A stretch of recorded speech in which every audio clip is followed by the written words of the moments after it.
उनके पीठ में छुरा भोंका गया, उसके साथ नाइंसाफ़ी हुई, सटा कर करके लात मारा गया। बिहार से हैं, उनके चाहने वाले, उनको पसंद करने वाले जो उनके मतदाता हैं, इस अपमान को थोड़ी गंभीरता से लिया है। राष्ट्रीय जनता दल के यहाँ कोई अभी अर्जी प्राप्त नहीं हुआ है। अभी तो वो एनडीए में है, पूर्ण रूपेण एनडीए से नाता तोड़ेंगे, कहीं कोई संपर्क साधने की कोशिश करेंगे, तब की बात कोई अलग हो सकती है। नमस्कार, न्यूज फॉर नेशन देख रहे हैं और मैं हूं आपके साथ रंजन सिंह। केंद्रीय मंत्री पशुपति कुमार पारस ने इस्तीफा दे दिया है, एनडीए से अलग हो गए हैं। एनडीए की सीट बंटवारा होने के बाद ये तमाम तरह की चीज़ें जो है वो हुई है। बात करेंगे आरजेडी से। आरजेडी के मुख्य प्रवक्ता हमारे साथ बातचीत के लिए।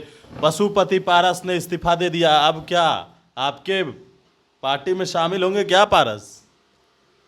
पशुपति पारस जी ने मंत्रिमंडल से प्रत्याग किया है, इस्तीफा दिया है, एनडीए से नहीं। अभी एनडीए में बने हैं। प्रधानमंत्री जी का शुक्रिया भी कहा है, शुक्रगुजार भी माना है, पर इतनी बात स्पष्ट है कि उन्होंने जो कहा कि उनके पीठ में छुरा भोंका गया, उसके साथ नाइंसाफ़ी हुई, सटा कर करके लात मारा गया। इससे पूर्व जब लोक जनशक्ति पार्टी को दो टुकड़ों में तब्दील की गई थी, उसमें भारतीय जनता पार्टी की बड़ी भूमिका थी और एक को किनारे लगाया गया था। इस बार उसको दोहरा कर करके एक को फिर किनारे लगाया गया है। हाँ, पारस जी खाँटी हैं, बिहार से हैं, उनके चाहने वाले, उनको पसंद करने वाले जो उनके मतदाता हैं, इस अपमान को थोड़ी गंभीरता से लिया है। अब किन किन उन सीटों पर अपने दल से उम्मीदवार उतारेंगे कि नहीं उतारेंगे, वो उनका फैसला होगा। महागठबंधन अपने स्वाभाविक घटक दलों के साथ चुनाव मैदान में आगे बढ़ रही है और अपने लक्ष्यों को प्राप्त कर रहे हैं। सवाल ये है कि जो आप लोग कह रहे थे पशुपति पारस तो एनडीए इस्तीफा दे ही ना दिए हैं, अब तो आ ही जाएंगे आप लोग के साथ। नहीं, पशुपति पारस जी का इस्तीफा मंत्रिमंडल से हुआ है। उनके इस्तीफे अभी एनडीए से नहीं हुए हैं, इसलिए अभी एनडीए में बने हैं, तो उनका फैसला है कि वो क्या लेंगे। तो क्या आरजेडी उनको लेने के लिए है, तैयार है? राष्ट्रीय जनता दल के यहाँ कोई अभी अर्जी प्राप्त नहीं हुआ है। अभी तो वो एनडीए में है,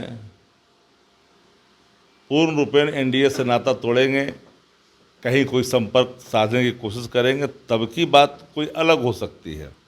पर इतनी बात तो है कि जहाँ वो हैं वहाँ से निकल कर के उनकी पार्टी की अपनी वजूद है, किन किन सीटों पर वो लड़ेंगे, मजबूत उनका आधार है अपने वर्गों में, क्योंकि वो खाँटी हैं, कोई विदेशी तो है नहीं। मुकेश सहनी भी को भी जगह नहीं मिला है, क्या मुकेश सहनी को भी आप लोग जगह दीजिएगा? जो फैसले नेतृत्व के स्तर पर कोऑर्डिनेशन से संबंधित होगा, वो नेतृत्व फैसला लेगा। लेकिन एक सवाल और भी है कि उपेंद्र कुशवाहा भी नाराज चल रहे हैं। भाजपा जब 6 सीटों पर 80 में 6 सीटों पर सबको निपटा दी उत्तर प्रदेश में, तो बहुत पहले आप लोगों को मैंने कहा था कि सबको निपटाएगी भाजपा। तो क्या आप लोग उपेंद्र को भी रखेंगे क्या? उपेंद्र कुशवाहा जी से हम लोग की बात कहा, तो हर दल में गए ही हैं, कोई ऐसा दल है जहां नहीं गए हैं। लेकिन आप लोगों ने अभी तक सीटों की घोषणा नहीं की, एनडीए ने तो कल कर दिया। आप लोग कह रहे थे कि हम कर देंगे। छटपटाहट में थे, उन्होंने किया है। कुछ पार्टियां उनके साथ जो थी वो छटपटाहट में थी। हमारे साथ जो पार्टियां हैं सब इत्मीनान है, सबको पता है कितने सीट पर कौन लड़ेगा, बस एक दिन कर देना है, पीपल डोमेन में चली जाएगी आप लोग के माध्यम से। कब तक होगा ये? अब तो समय खत्म हो गया। शीघ्र अतिशीघ्र ससमय ही हो जाएगा। ये बात तो आपके नेता भी कर रहे, लेकिन समय कब है? अब समय तो है नहीं। अब तो किसी क्षण हो सकता है, किसी दिन हो सकता है।